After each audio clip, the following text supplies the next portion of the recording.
Your Humanities Half Hour is brought to you by the Northern Marianas Humanities Council, navigating the human experience together.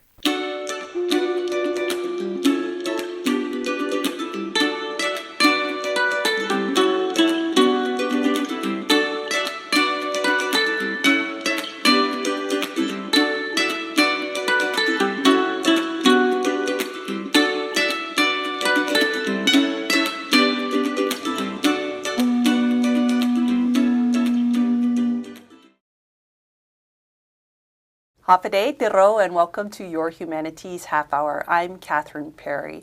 It was 6 years ago that Super Typhoon U2 hit the Marianas. It was the second strongest storm on the planet that year. And would you believe that to this day, we are still collecting marine debris from that storm? Here to tell us more about it from the Mariana Nature Alliance, or MENA, is one of their marine biologists, Dave Benavente. Dave, welcome. Welcome, or thank you for welcoming me. Yeah, you're usually out in the field, so thanks for taking time to come into the studio today. Sit down, enjoy a little air conditioning. yeah, for sure. It's really hot out there right now. What's your U2 story? What was it like for you? I think my U2 story was I'm never really prepared for typhoons. I like to wait until the last minute so the house doesn't get too hot. So I remember boarding up like right when the winds were starting to pick up, and then during the storm the roof was starting to go. Well, my garage roof was starting to fly off, and I had a semi-new car that I wanted to try and get out of the garage, and I opened the door to try and move it out, but like as I was opening the door, the roof started to just come down, and luckily enough my wife was there to like pull me back in before the roof kind of like crashed on me. Wow. And yeah, we just closed up, and I was lucky because the kids were pretty much sleeping the whole time, so they didn't even they don't have any like memory of it. They just remember waking up, and no fear of it, which is really nice. But me and my wife that whole night, we were just filling up buckets with water that was coming in from the doors and the windows and everything like that. So I just remember like several hours of filling up the buckets, emptying them out, collecting more water that was coming in through the windows and emptying it out. And it's just a crazy experience altogether, I feel. And I think that the next morning, like I woke up and the garage roof was gone.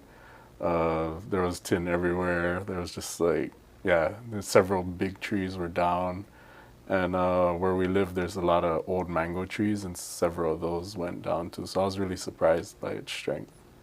Well, your garage roof and a bunch of other people's roofs and stuff from all of our homes, a lot of it ended up in the ocean.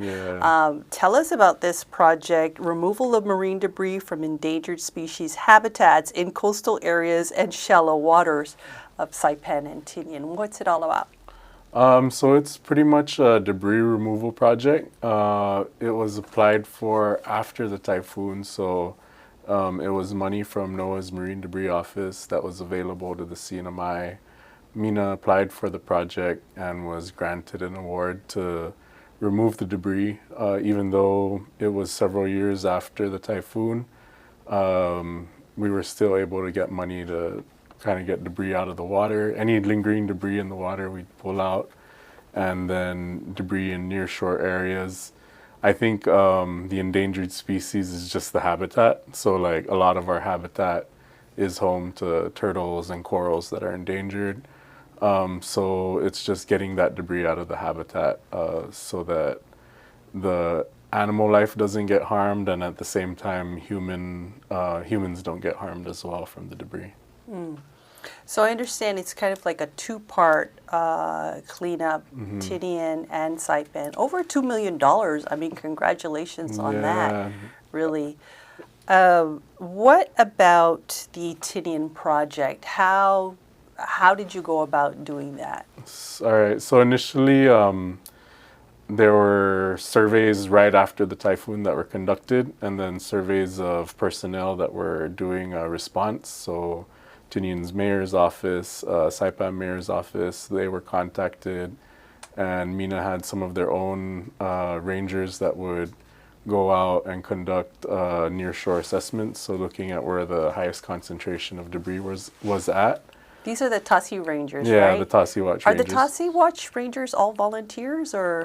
Yeah, they are. Wow. They're like recently graduated students That's from high amazing. school or like early college students, and they join MENA's Tasi Watch Rangers, and they do receive small stipends for the work that they do, but primarily it's volunteer work. But they're getting good experience with this project. We've been able to scuba certify a lot of rangers to help with the underwater surveys, to help with a lot of the activities that we've conducted with this project. So they helped with the assessments. How did you guys go about doing these assessments? So we had the initial reports of where the debris was at. When we get those reports, we worked with one of our subcontractors, and they would, together we'd conduct assessments of the area, so we'd get in the water. A lot of times it was towing. We'd tow each other along with the boat. So the boat would pull the rangers, or we would have underwater scooters, and someone would drive the scooter, someone else would be behind them, and we'd tow along a certain area using a compass and pretty much noting down any type of debris that we see. If we do see debris, is there coral growing on it, or is there endangered species around the debris? So we'd make those kind of notes, and if there were coral on it, we'd determine later on whether or not we need to remove the coral and plant it somewhere else, or if it's small enough where we can leave it there and not worry about it. You did that quite a bit in Tinian, I understand. Yeah, well, both, I think, Saipan and Tinian, it was pretty okay, extensive. okay. Yeah. I didn't realize we had endangered coral here. We have one species of endangered coral. It's kind of hard. It's an ESA listed species. So What's it's, ESA? Endangered Species Act. Okay. Yeah, so it's a ESA listed species, which is a federal system, and it says that these corals are rare or scarce within these habitats. But it's difficult for the CNMI because those are somewhat common corals. We see them on For us. Yeah, for us. So we see them quite often. It's just that federally they're listed. So whenever we do any work around these habitats or coral reefs, we got to make sure that they're not in the area. They're not in danger of being mishandled or harmed or anything like that. So it's just the federal regulations that we got to abide by. So one of the interesting things you were explaining before we started today was that the wildlife that this project is supposed to help is largely coral, which I didn't realize coral was considered a wildlife. Yeah, corals are half plant, half animal. There's a partnership between the plant and the animal to help the coral grow. But yeah, they're a living animal. They're related to, I think, closest relatives would be like jellyfish. So coral are the sessile or sedentary form of jellyfish. Which is so mind-blowing because jellyfish like have no form and Yeah. coral is so rough. Yeah. You would know this, like the coral that we have here that this project also helps to protect. What types of coral or how much of our local fish stock that fishermen go after eat coral? Quite a few. Parrotfish, a lot of species of parrotfish definitely, eat coral. There's a lot of surgeonfish that eat coral as well. So there's a good amount of species that we fish that eat coral. They have body, or their mouths are evolved to crunch coral or scrape it, or they eat the algae that grows on the coral too. So it's a lot of different things that are like associations that they work with. Or they live among the coral. Yeah, or they use them as shelter. And coral provides that three-dimensional structure in a reef so that fish are able to live there, organisms are able to live or hide or feed or grow food too. So yeah, coral is really important to the reefs and to the ocean around here. Okay, so going back to the Tinian project, you guys are pretty much done, correct? Yeah, we're pretty much done. We've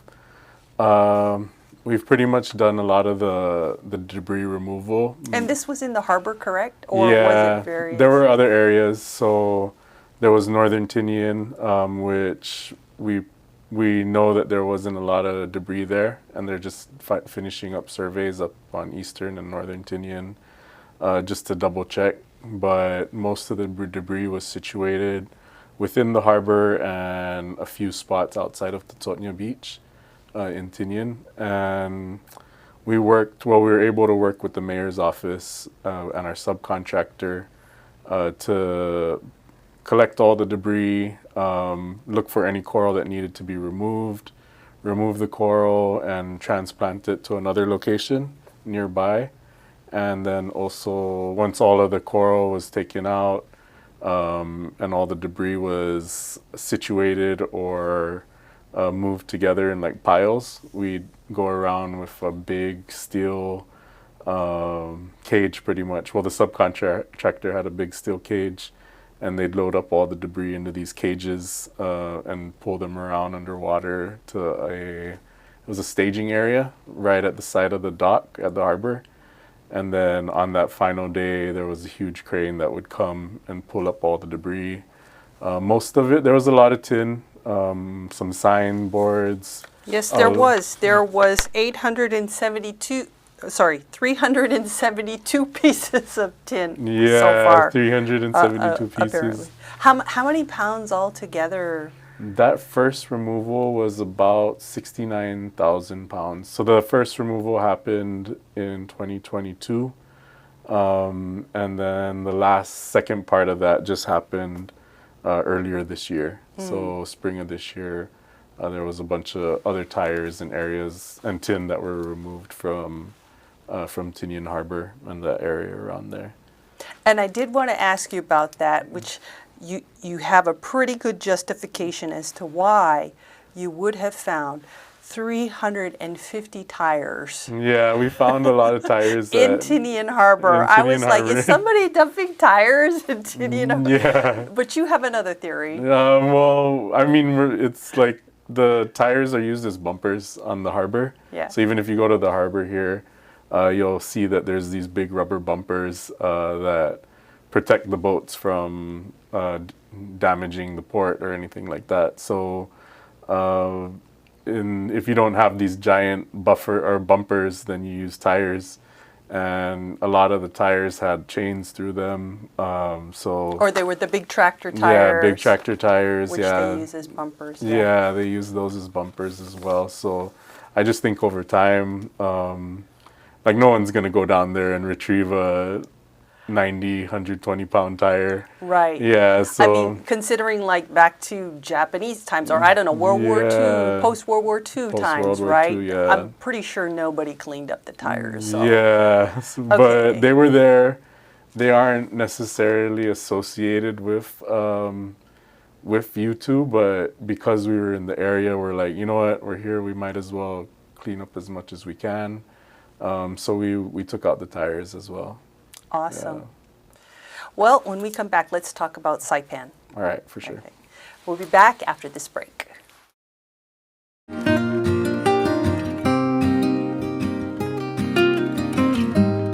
Hafaday, Zantiro. I'm Leo Pangilinan with the Northern Marianas Humanities Council. We'd like to take a moment to thank our generous sponsors who have made possible the many programs in our community like this show. We couldn't have done it without them. And if you value the work we do and would like to make a contribution to our efforts, we ask that you consider making an in-kind or cash contribution to the Northern Marianas Humanities Council.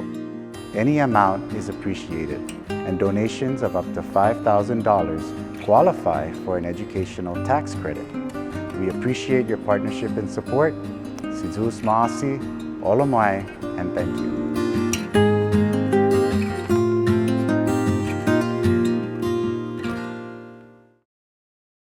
Welcome back. We are chatting with David Benavente. He's a marine biologist at the Mariana Islands Nature Alliance, MENA. David, more about this marine debris collection assessment. But first, I wanted to ask you, being a fisherman, after you two, when you went out on the water, what did you see the impact was on local fisheries? I think with the local fishery, well, it depends. I think the tuna fishery was affected, obviously, like the offshore fishery, because the water was still kind of rough after the typhoon. So it was a couple weeks, I think, until Oh, wow. yeah, until fishermen were able to get out and catch tuna. I think maybe 10 days to 2 weeks. Okay. But yeah, it was sometime after the typhoon before people were able to get out. So you saw a little bit of less pelagic fish, I guess, in the markets. But there were still reef fish. There were a couple days after where no one really gets in the water. Because it's just too rough. Yeah, too rough, too murky. There's a lot of mud and debris in there. So I think it settled like a week after. But like I remember just going to Ladza because like there wasn't any power. So like if you want fresh meat, I'd just go out and get some catch fish for the family and everything. So I remember the reef fishery was still okay.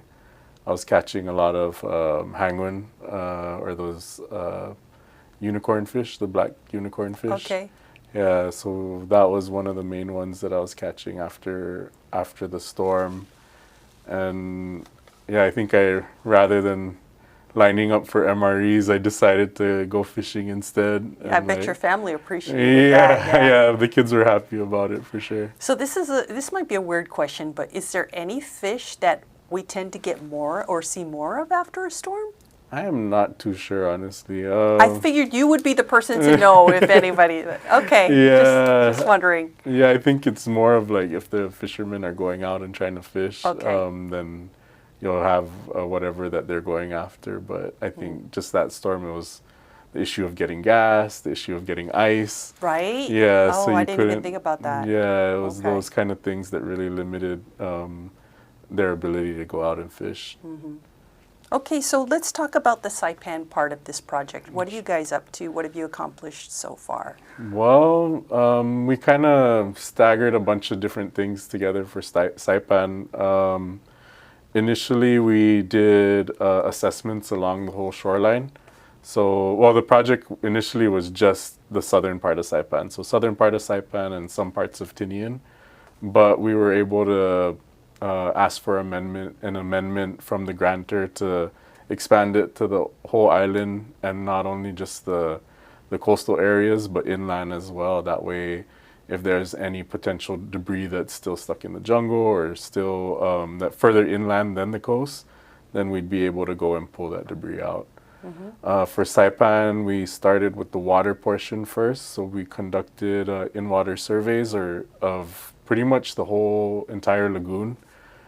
We started at San Antonio and had people swimming grids and transects or laying grids and swimming them, counting the amount of trash, looking at not just typhoon debris, but all other trash. So we were finding tins still. We'd find window frames, parts of windows, in front of the hotels, you'd see parts of their window shades and things like that in the water, 50 feet out. Wow. Yeah, so we were finding some typhoon debris. A lot of it was buried, and since the project kind of started after the typhoon and several years after, yes. Some of the tin was rusted, so rather than whole sheets of tin, we were pulling in piles of just shards and everything. So it wasn't it was difficult for some of those older pieces of tin. Some tin were easy to pull out and all in one piece, so it made it a little bit easier for us. But yeah, I remember finding a fiberglass trash can, and I think there was a car bumper as well. Wow. Yeah, so we had a car bumper, and then there was several stop signs, just in the lagoon and everything. So we knew we were finding like typhoon We still debris. need some stop signs replaced in my neighborhood from the storm. Maybe you could give me one of those. Yeah, I think I got one. Recycle. And then you had some interesting finds at Lau Lau, I heard, Lau Lau Beach. Yeah, so Lau Lau Bay, actually this is an old debris from former typhoon, I think Typhoon Dolphin in 2014. If anyone remembers, there was a weather station out in Lau Lau Bay on the water, so it looked like a telephone pole with a bunch of antennas coming off of it. Is that from Navy times or something? No, it was put in 2010 by NOAA, a partnership with NOAA and DCRM. And the station was running for several years. And we were, at the time I was at DCRM, so like we were managing it. We'd go out, we'd clean the sensors, we'd replace whatever issues or whatever instruments needed replacing, we'd replace them.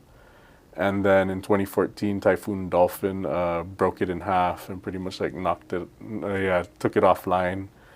So there's still a bunch of anchoring and chains and cables underwater, the subsurface. So part of the amendment that we've been granted is to pull out those anchorings, pull out those chains, and pretty much remove any of that sensor that's still left in the water or any of that structure from the sensors and everything.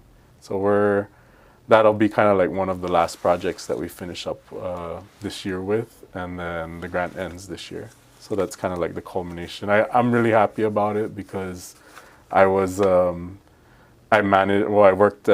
that station, I managed it, and then when it broke down, it was like, okay, we don't have any funds to remove it. And then now working at MENA, being able to take out whatever debris is left, I feel like the project is finally complete. Like, okay, we can take out this debris that's been here for several years, 10 years already. So it's been there for 10 years, and kind of clean up the area that was damaged by by those chains and by those anchorings. So I feel like it's a really good thing that we're able to do that and complete this project. Is that at Lau Lau Beach? It is closer to East Bay, yeah. So if you go to East Bay, and you swim out to the west a little bit, you'll see, if it's underwater, but you'll see like some anchoring and chains and stuff. Okay. But yeah, we're excited to be able to pull that out in the next few months. And as you mentioned, your grantor really allowed you to expand this beyond just the ocean to the entire island. I know you supported the Hotel Association when they had their Tourism Month cleanup, picking up the trash that they collected. But especially with the schools recently opening, you guys did a lot for the schools. Yeah, over the summer we worked with PSS to remove debris from the schools, the campuses. So we were able to take out about 60 tons, so close to 120,000 pounds of debris was removed from the schools. And a lot of the schools are close to the coastal areas. Some of them are right next to it, like Hopwood. So we were really happy to get that debris out because if there were ever another typhoon, knock on wood, we wouldn't want any of that debris to potentially get back into the marine environment. Right. So it was a really good partnership with the schools. We got all of the public schools and most of the private schools taken care of, and I think we did several central offices as well to get some of their debris out. So it was a really good project overall. Wow. So really this grant, even though it was first intended for just the water areas, is really helping the entire island. How much have you collected, or how much do you think you're going to have collected by the end of this year when the grant closes? So right now we're already at 180,000 pounds. And initially, our first, I guess what we proposed in the grant was 100,000 pounds. Like, or 80,000 pounds. We're like, we'll get 80,000. You were so wrong. Yeah. And I think just working with the schools and like seeing like, hey, what kind of trash do you guys have? Is there anything left over from the typhoon? Can we take it? And then seeing the amount of trash that was still there and just being able to pull it out was like it's like, okay, yeah, we're going to reach our goal and then some, and we've pretty much doubled it so far. So I'm expecting about 200,000 pounds of debris. Most of it is anything that can be recycled is being recycled, but we're hoping that not all of it is recyclable. A lot of the tin and stuff is degraded to the point where it can't be recycled. So we're just happy to be able to get it out of the environment, get it to the landfill, or get it sent off, and just pretty much remove that potential marine debris out of the system or out of the environment. So having been with the project from the beginning, now coming to the end, what's your takeaway from it as a member of our community, as a fisherman, as a marine biologist, having seen everything gone through the typhoon? What are your thoughts? I think it's really good. I wish there was a way where we could have secure, or where we could have funds set up so instead of where we're reactive, like, oh, there's a typhoon, we just got hit by a super typhoon, we need to apply for a grant to get this debris out. It would be really useful if we had funds already dedicated to that, like grants, or the grants set up so that if in fact there was a typhoon, we can respond quicker rather than waiting 2 to 3 years for the grant to come, or to apply for the grant to get it awarded. To start the work. Yeah, that makes sense. Yeah. And because we know we're going to have typhoons, hopefully never as strong as Super Typhoon U2 again, but we're definitely going to have marine debris again. Yeah, definitely. So that's a good idea. Yeah, so I think that's just my main thing, is if we're able to be proactive about it and get those grants ahead of time, or put places in the grants that we already have to respond to these kind of natural disasters, I think it'd be really helpful.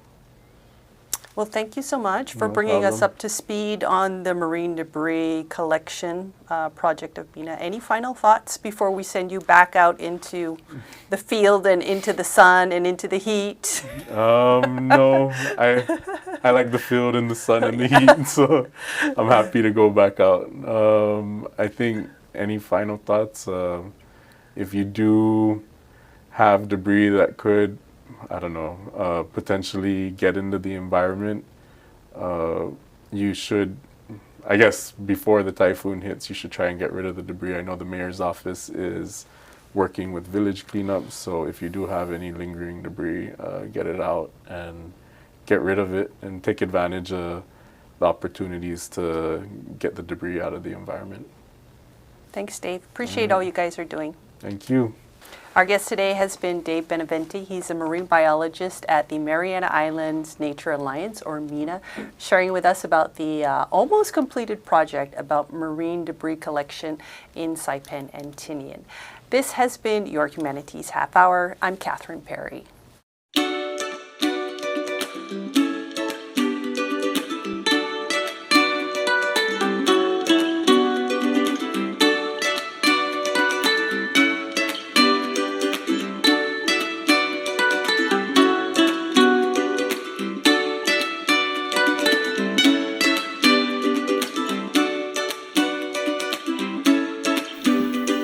Your Humanities Half Hour has been made possible in part by a major grant from the National Endowment for the Humanities.